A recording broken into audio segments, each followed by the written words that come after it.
Here we go.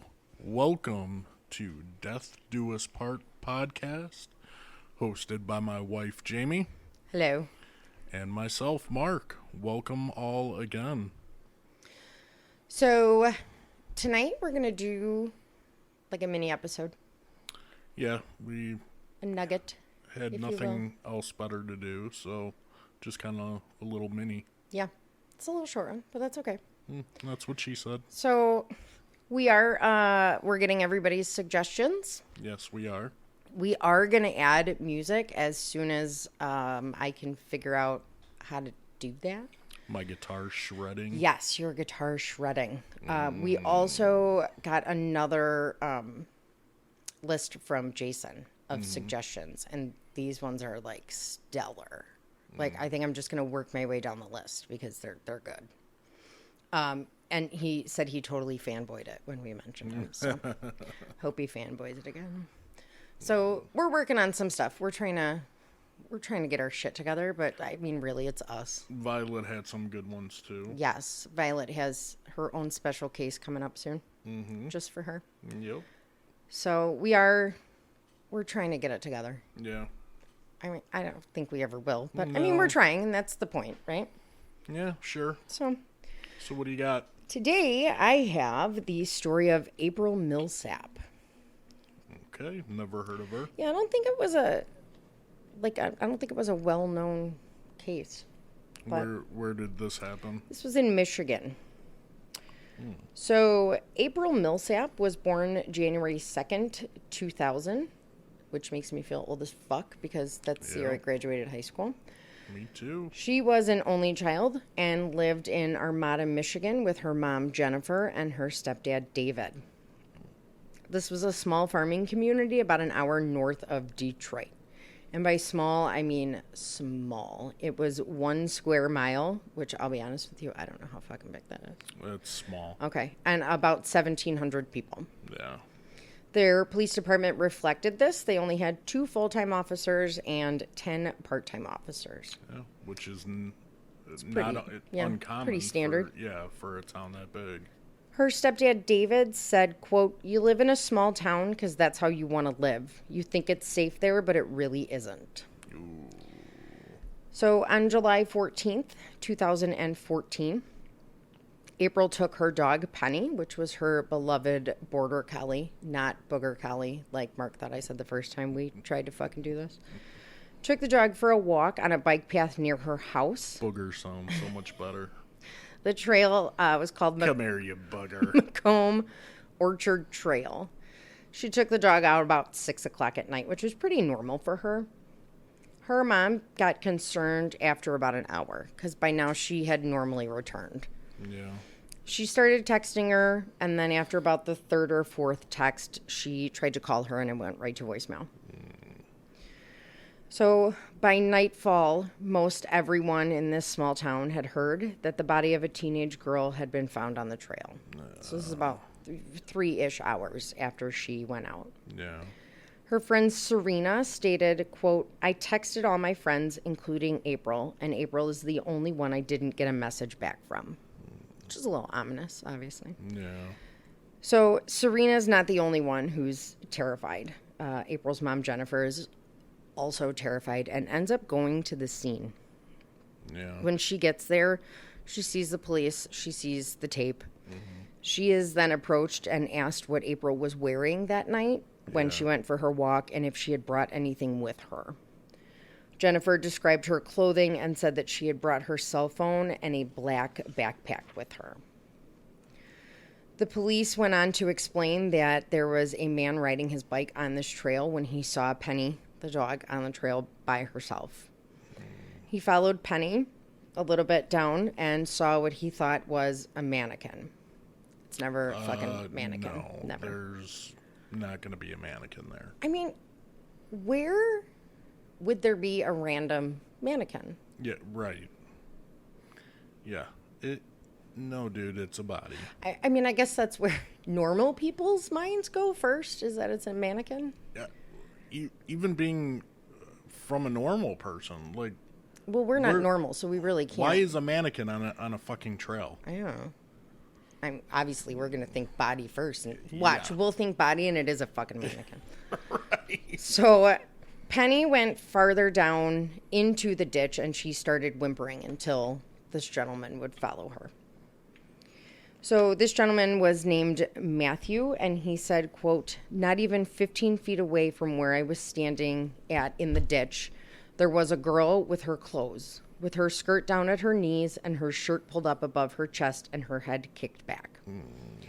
He called 911 and said that he was fairly certain that they had just found a body along the mountain bike trail. Yeah. The operator asked if he thought she was breathing, and he said he did not think so. April was found a few feet off the trail with her clothes ripped. Her shorts and underwear were around her ankles, and she had, quote, dripping blood on her face. It will be discovered later at autopsy, though, that she was actually not sexually assaulted. Wow, that surprises me with the clothes ripped. Very much so. So the autopsy would actually reveal 48 documented injuries, the bulk of which were to her head and neck area. She had significant bruising and scrapes to her eyes, jaw, and neck, with blunt force injuries to the inside of her head and trachea. I'm assuming the rape was probably the goal for him. That's what I'm thinking. I mean, and he just probably got spooked, and it took too long. And I don't know. He's a piece of shit, so, yeah. I mean, because nothing else was missing from her, right? No. And it wasn't like she wasn't posed. You know, so it's not like she was put that way to throw them off. Yeah. So she also had pattern marks to her face, neck, and upper chest. These pattern marks appear to be shoe prints. This indicated that April was stomped on repeatedly. The cause of death was blunt force trauma and asphyxia due to neck compression. The ME stated that this was indicative of somebody standing on her neck. Jesus. So staying on her neck. So not only did he beat the shit out of her, he stomped her and then stood on her neck. Ugh. Yeah. So, excuse me. This was the first murder in Armada in 41 years.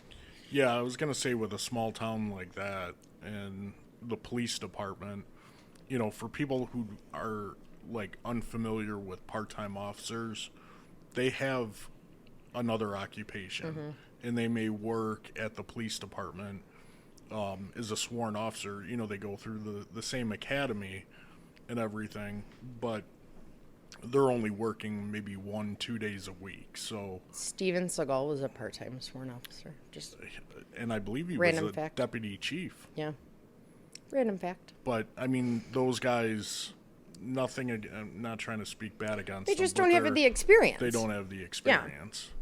In a small town, too. Yeah. I mean. So, thank God these guys were smarter than the last sheriff we fucking talked about. Yeah. These guys immediately called in the FBI and the Michigan State PD to help. Good deal. There's Immediately. nothing wrong with admitting you have No, no and clue that's what to do. the police chief. I couldn't find his first name anywhere, which I thought was odd. Police Chief Smith said, like, we can't handle this shit. Yeah. We know that, and we're not going to compromise anything by trying to showboat and, you know, pretend that we can handle it, basically. And I mean, that was basically why, you know, the south suburbs Had the task force. Had the task force where we worked. You know, even, I mean, some of the towns had enough detectives, but still, now you have 20 more coming your way. Right. From different ends, you know. So April had a boyfriend by the name of Austin who had come to the scene to be with her mom, Jennifer.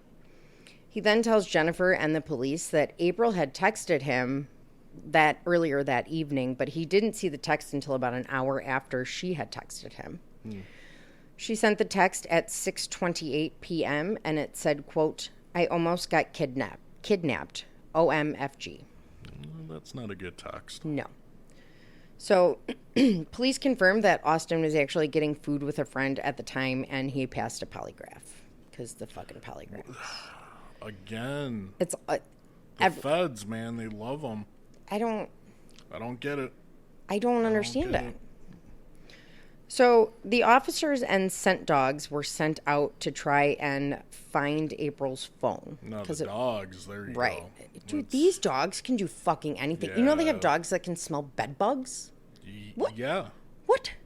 Dude, we called them out all the time. That's crazy. They were fucking great. It's crazy. So the phone obviously wasn't on her, so they wanted to find it. The dogs were able to track her scent, and the phone was found about a mile away from where her body was found. Police were able to obtain her phone records and found out that her phone had a fitness app. This app tracked her movement and speed. So we all have fitness apps on our phone, you Yeah. know. She didn't have like a watch like I do, but she had the phone with her, which will track it if you're holding it and you're walking. So it showed her initially walking at approximately 4 miles an hour, and that was around 6 o'clock when she left the house. Because of this fitness app, the investigators were able to 100% recreate her route, like Wow. to a T. It showed her at one point changing direction with increasing speed, and this was almost immediately after she sent that text to her boyfriend. Yeah. So the police at this point concluded pretty much that this was probably when she was walking away from her assailant. Right. Probably thought she was safe at that point. She was gone. There was other people on the trail, you know. Yeah. So the phone gave the cops a step-by-step map of the attack, but then it also gave a virtual blow-by-blow image of her struggle. So for about 15 minutes, What do you mean by that? you can see like a scuffle. That's how they described it, as a scuffle on the phone. It showed the phone moving back and forth quickly and repeatedly in the same area. So like in the same small area, almost like it was being waved around, kind of. On what? Like the... Her fitness app. Oh. Because it would track like the okay. route. I gotcha. So then the phone, actually, it shows that the phone leaves the crime scene at a speed of 13 miles an hour. Okay. So they were able to tell that it obviously left on a motorized vehicle. Well, I mean, you could run that fast. Who the fuck is running at 13 miles per hour? Which totally reminds me, remind me to tell you something when we're done. Okay. Is it good? It's funny. Is it sexy? No. Oh. Well, what am I going to want to know then? Well, because it's funny. All right. And I mean, it's kind of making fun of you too, so.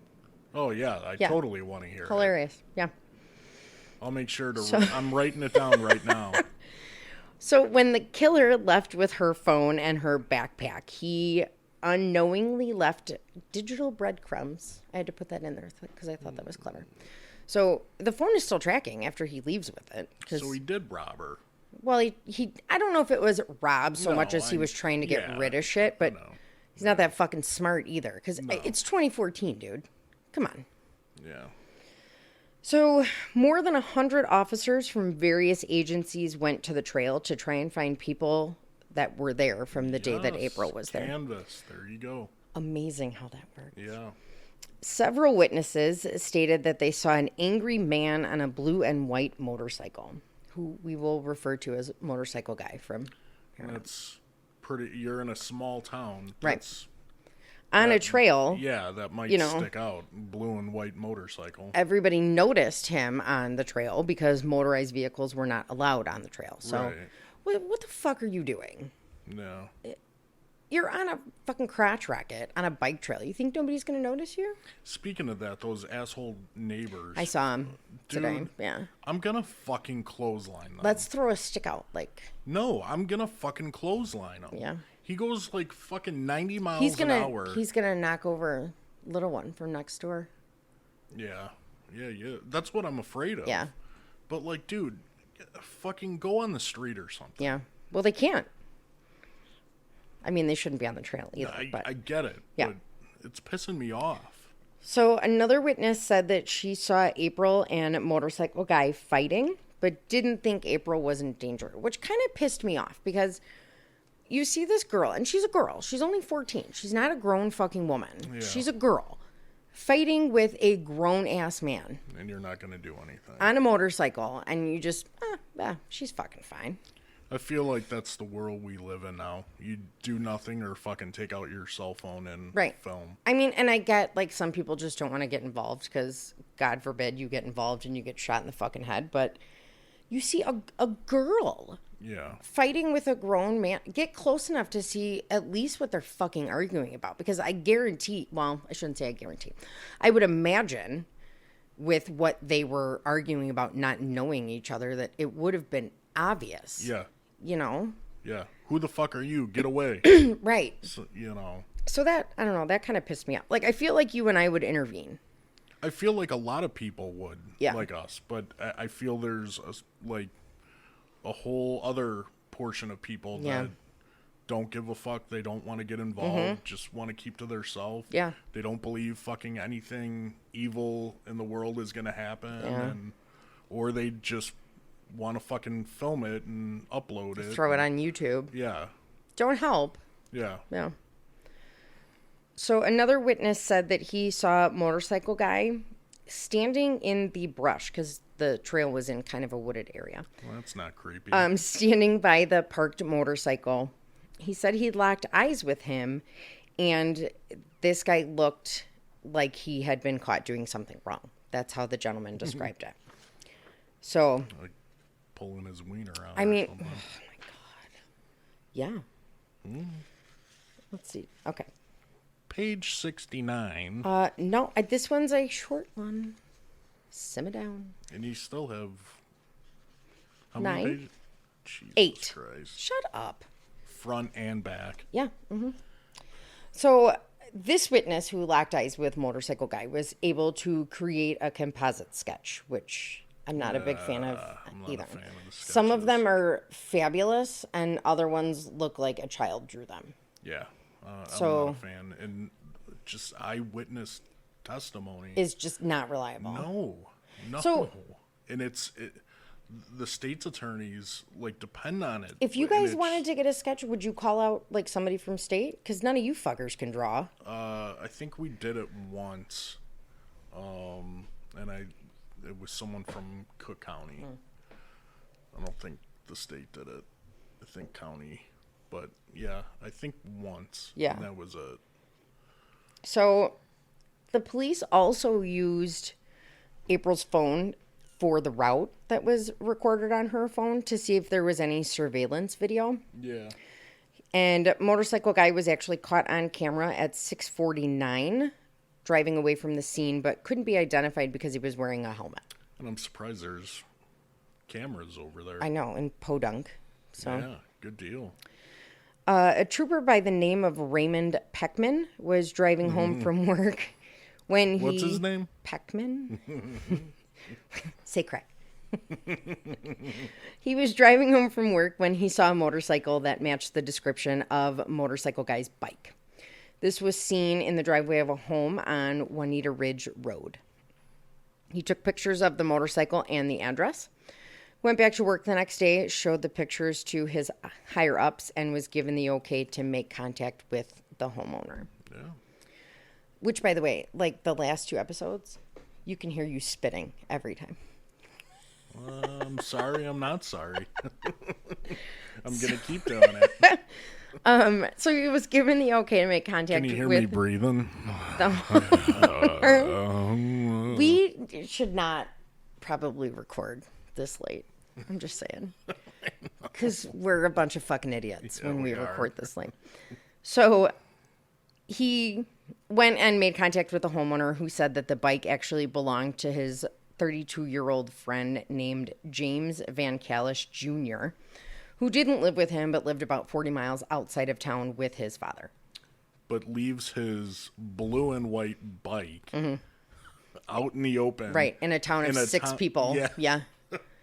Genius. This guy's smart. Yeah. We can tell. Super smart. Oh boy. So he lived with his father, James Van Callis Sr., who was actually a registered sex offender. He had been convicted of having sex with a person under the age of 13. Oh, Yeah. great guy. Yep. So Peckman questioned James, who was actually very cooperative at the time, said that he went to Armada to visit his brother at about 6 and stayed till about 8 p.m. Peckman asked him what shoes he was wearing. James brought out a pair of shoes, but the tread pattern didn't match what they had seen on April. So he did say that he had a weird feeling, but there was really zero evidence that James was there that night on the trail. James did have a criminal record. It wasn't anything huge. He had convictions in 2005 and 2006 for breaking and entering and failure to pay child support. So I guess I shouldn't say it isn't huge. It's still, you know. Great dad. So Peckman goes back to the Van Callis home the next day to question James and to try and get a written statement. Yeah. And this time James is like, fuck you, dude. I got stuff to do. No. So Peckman did say that he was a little surprised with the sudden lack of cooperation because it had been less than 24 hours. Yeah. Maybe dipshit realized that he left his bike in a town of 6 people, and that's how Right. they found him. You think? So they ended up looking into his alibi and his cell phone records. The cell phone records showed that he didn't arrive at his brother's house when he said he did, You don't say. but it rather put him at a gas station right next to the crime scene. Boom. This gave the police enough information, evidence to get a search warrant. They didn't find anything linking him to the murder, unfortunately, but they did find that him and his dad were growing marijuana plants. So he was arrested and taken into custody for drug charges. Good. Hold him on that. He did say... But if it was Cook County, he'd be fucking out an hour later on an iBomb. Selling it. Yeah. He said at the time that they're executing the search warrant and he's, standing by the police while they do it. And he made the comment that everything he learned from his father, the pedophile. Oh, yeah. The convicted pedophile. Yeah. His father then nodded his head proudly, indicating that he was telling the truth. Yeah. The pedophile. Good job, Dad. Yeah. Good Great job. guy. Stellar people right here. So after James was arrested, his girlfriend Crystal came to the police station saying that she wanted to talk. Let this be a lesson to all the men listening. It's always the girls, the girlfriends. Don't piss off your girlfriend. Dude, they fucking rat like crazy. Don't give him a reason to. Oh my God, you fucking women. Well, maybe if her boyfriend wasn't so fucking stupid, she wouldn't have a reason to. She's the stupid one fucking being with them. Yeah. Okay, I'll give you that, but still. So she said that she was being held as his hostage. What? And he was abusive and controlling. Yeah. So I just want to point out that every time we record at night, Mark is taking his pills halfway through the podcast. Pills are good. So she said that James actually started acting strange around the time of this situation. She woke up the morning after the murder and found James cleaning his motorcycle helmet and his shoes with hand sanitizer. What? I don't know. Maybe he didn't have Windex or something. I don't know. Water and a fucking paper towel? Hand sanitizer? Hey, I mean... Hand sanitizer does get permanent marker off of counter, though. It does? Yeah. But I don't think I would clean my fucking helmet with it. Anyways, he told her he spilled oil on them. Doesn't it kill the coronavirus? Yes, but not the oil he said was on his helmet. Oh. Yeah. He then stated to her that he messed up and he needed her to stand by him. That's when you know it's bad. She should have packed her shit. Yeah. Bye, bitch. She said she didn't know what he meant until the police came to talk to him. Generally, when the police come to talk to you, it's not good. No. What I did bad on Call of Duty. Stand by me. Don't leave me. Yeah. So she ended up, you know what I did? I think I miscounted. That's why I keep getting fucking thrown off. Like I missed 6. Page 6. Okay. So, anyways, Crystal then told the police that the shoes that James had showed Officer Peckman were not the same shoes that he was wearing that day and not the same shoes that he was cleaning the next day. She said that he was wearing black and white Air Jordans, which they knew he had because he had been seen on Facebook wearing them. Police did a second search warrant looking for the shoes and were unable to find them. They gone. They did order an exact pair to, quote, test them out. I don't know why you would order them. Just go to the local fucking Foot Locker and ask to borrow them. Do you think this 17-year-old working at the Foot Locker is going to be like, yeah, dude, let me get you a pair? No. I don't know. I'm just saying. They're like $150. Yeah, they're expensive. So they found out that But the chief is wearing them now. Yeah, that the shoes were a match. And by a match, I mean the patterns lined up. Yeah. If you've ever seen a pair of Jordans, you know obviously that it's Michael Jordan's outline on the bottom of the shoe. Mm-hmm. So they were able to take the shoe. You didn't realize that. I did too. No, before you thought it was a random dude. I didn't think it was a random dude. I just don't care enough about Air Jordans to say that it was Michael Jordan. It's not pertinent information. Some random dude. It's not pertinent information. Okay. So they were able to match Michael Jordan's outline. So then it is pertinent. No. Do you see his face? You see his design. Oh my God. Okay. Is it on fucking New Balance? Your brother, by the way, has a shit ton of New Balance shoes. Yeah, Totally, yeah. So look what I'm wearing right this now. is 100% not the time that we should be talking about it, because the pattern of Michael Jordan's outline on the bottom of the shoe matched up to the pattern on April's face. Ugh. So we are now officially dickheads. Yeah, my bad. So police suspect that James approached April on the trail, tried to hit on her. She turned him down, saying that she had a boyfriend. They then are guesstimating that she turned around and walked away quickly and texted her boyfriend, because the phone showed, obviously, the change in direction and speed. Yeah. At this point, James then attacked her from behind with his motorcycle helmet. He then dragged her into the wooded area off the trail and attempted to rape her. Now, they found out that there was no sexual assault. They're suspecting that he was unable to complete the rape because she was fighting back so hard. Good for her. Which is heartbreaking, but yeah, but he decided then it was time. He was just going to beat the shit out of her and then stomp her to death.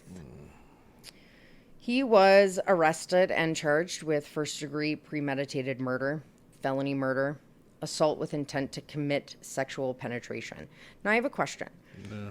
So, first-degree premeditated murder and felony murder, what's the difference? Because I know you can get charged with multiple counts of murder based off of, like, how heinous the crime is and everything like that. Every state is different. I'd have to look up Michigan charges. I should tell you this stuff so you can look it up. Yeah, because every state, their definition of murder. Yeah. And they could have a couple different types of murder. Is it the same throughout the states that you can be charged with multiple counts of murder based on details of the crime? Yes. That's I pretty believe standard? So. I know we can in Illinois. Yeah. Yeah. Okay. So James proclaimed his innocence and he pled not guilty to all the charges. January 20th of 2016, he went on trial in Macomb County. The prosecution argued that James was a violent predator, and they acknowledged that they had no DNA or fingerprints, but they had witnesses, phone records, a fitness app, and surveillance footage of what can only be James leaving the crime scene. Yeah. It's still kind of hard. It is. It is, but I mean... Was it a jury trial? Yeah, it was. Then, yeah. So... You can persuade them a little bit more. And I have a hard time believing that him being 32 years old, being raised by a fucking pedophile, that this was the first time he had done this. Oh, you're right on that. I guarantee that. So James and the defense said he didn't do it, basically, and there was no evidence putting him there. That was their argument. They had nothing more other than... Which is true. Prove it, basically, was what they said. Which is true. Excuse me. After 6 hours of deliberation, though, he was found guilty of first-degree murder, kidnapping, and sexual assault. So they had changed the charges a little bit. A month later, he was sentenced to life in prison with no possibility of parole. Good deal. During the victim impact statement, April's mom, Jennifer, stated that his acts were, quote, unforgivable. And this woman is my spirit animal. Because she then says, quote, I pity you and I hate you and I could never forgive you. I hope the four walls close in on you and choke you. Yeah. Fuck yeah. James, to this day, maintains his innocence and is now stating that he was framed. By who? He states that he was framed by the police because they wanted to solve the case. No. Or, I don't know, you're a sick fuck and, you did it. Maybe if that police department did it themselves, maybe he would have a little more argument. Yeah, but when the feds are in and you have, what did you say, like 100 detectives? There was 100 officers from multiple surrounding agencies. Yeah. So you're not framed, no, bro. Not just, it was, because the town, they called in the FBI and state police immediately, which was good. Kudos to them, But, dude. So not only are you disgusting, you're fucking stupid, too. Yeah. Cool. Great guy. You leave your fucking blue and white motorcycle at your buddy's house. Why didn't you take it? He lives 40 miles away. How did you get home? Put it in the garage. Or how did you get home 40 miles away? Yeah. You left you sure as fuck didn't walk 40. I mean, I don't think you would walk 40 miles. Not when you have a perfectly good motorcycle that you didn't have to leave in the town of 6 fucking people to notice. But just put it in the garage. Yeah. Hello. Yeah. I have a fucking brain injury and I could think of that. God. Do you think it'll be fun in hell once we all get there? Dude, we're going to have a party. I'm telling you. It's going to be wild. Yeah. So we officially proved that we're dickheads in this episode. And I will say, so we're not, we are dickheads. Yeah. Obviously. But we're not laughing because we think anything in the case is funny. No. This is just, we're a little messed up in the head. Mm-hmm. And we have a very dry, dark sense of humor. So we're not laughing because we think anything in the case is funny. And if you're in this line of work, you get it. Yeah. We all do it. It's our way of coping. Mm-hmm. Yeah. Because if you let this stuff, if I would have let all those murders Jesus. You go to my head, I would have gone crazy. Mm-hmm. So, as bad as it sounds, you have to joke about it. Of course, we're not doing it around the family, but right. You have to. Oh, yeah. You'll go crazy. And we're not, like I said, we're not laughing at anything that's involved in the case. No. It doesn't discount that we're assholes. We are, but yeah, we acknowledge it. Yeah, we are. So you are. I am, 100%.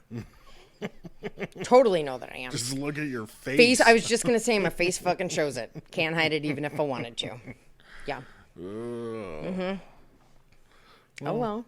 This one was a short one. Yeah, what are we at? Oh, like see, a little nugget. Yeah.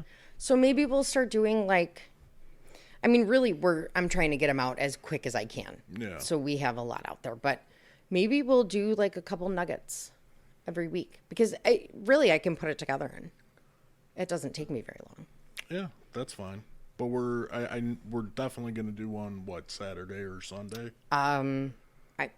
Whenever you're down for recording because I'm done with it already. Oh, cool. So we could probably do one Friday or Saturday and then just give me till Sunday to finish Violet's case and we'll get it out there.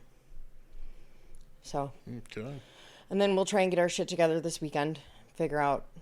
I say this every weekend. Yeah, you do. I don't And you do nothing. I nap and now I research. And then nap more. Yes. I love napping. Jesus Christ. Love yes, it. You do. I don't know why you fucking judge. I'm not judging. I wish I could nap too for fucking 10 hours. Come on. I know. Sometimes though I wake up and I'm like, what fucking year is it? Yes, you do. Where am I? Those are glorious though. And crabby as fuck. Yeah. Dude, you just slept for 5 hours. I am not what pleasant. Are you crabby about? I am not pleasant when I wake up from a nap. No. Usually, though, I'm woken from the nap, which probably is the cause of my crabbiness. Yeah, by me. Wake the fuck up. Hello. Why are you? It's fucking Saturday. Why do you have to wake me up? Oh my god. Listen. Who's gonna do the laundry and make the sandwiches? Leave a bitch alone. Leave me alone. Let me put my face mask on and fucking sleep. Jesus. Yeah, I'm actually currently doing laundry, so I will go upstairs and. Good job. I know. It's been a long week. Yeah. It really has It's been a long, couple weeks. Yeah. So, I'm done. It's gonna rain, isn't it? It is. My shoulder's killing me. Okay. I don't care. So I wasn't telling you for a fucking opinion either. I can't feel my legs. You can. You giant fucking whiner. Yeah. For real. You can stand. You're so mean to me. Yeah, but I still can't feel them. So you can stand. I would just like to point out that Jax is attempting to tiptoe across the kitchen, and it's a fucking herd of elephants coming across the kitchen. So, all right, we are going to get our lives together and get some music on here and... Fix up the website. Yes. I'm going to work on the Patreon page. Yep. And, yeah, so we got some shit coming up. And Facebook is still blowing up. So yep. Thank you. Keep spreading the word and keep listening. On Facebook, are we still under Jam Cash? Yeah, but okay. I'm pushing the business. Everything's pushed under Death Do Us Part. Yeah. Instagram, we are at DDUP_podcast. Yep. Twitter, we are at DDUP Podcast. Mm-hmm. We have a Gmail at DDUP.1@gmail.com. Send us suggestions, stuff like that. Kate saw today that we got a 2-star review on Apple. Ooh. Yeah, I can't figure out how to get to them. I know we're going to get reviews that are bad, but I almost feel like we're being personally attacked. I do too. Which we're 100% not. So whoever gave us the 2-star review, tell us what we could do better. Yeah, if you could, I mean, we're open to criticism. Yeah. So we are still at a 4.4 out of 5. So you guys leaving reviews are fucking phenomenal, and I appreciate you guys so much. Yeah. But if there's something that you think we could do better, let us know. Yeah, let us know. If you're going to tell me that I say fuck too much, though, I'm not going to change that. Yeah, sorry. Yeah. Listen to someone else. Right. Mm-hmm. But, yeah, keep reaching out. Keep sending your suggestions. Please subscribe and or follow, depending on whatever platform you use. Yep. Leave reviews, hopefully better than 2-star reviews. But if you feel the need to leave a 2-star review, tell us. Shoot me a Gmail. Tell me what we're doing wrong. And we'll try and fix it. Yeah. Yeah. Again, if it's to not me saying fuck too much, it's not going to happen. Nope. Or me making fun of you. We wouldn't be us. Exactly. Yeah. So. Yeah. So keep listening. Yes. Thank you guys again. Appreciate it. And we're gonna come up with a clever catchphrase for when we're done. Yeah. And by we, I mean somebody else other than us, because we're not clever people. Yeah. So, yeah. Yeah, I don't think I could. No. Mm-mm. That's cool. All right. We will be recording again this weekend, so... keep on listening. Yep. Thank you guys, and we will... We out. We out. Bye, guys. Bye.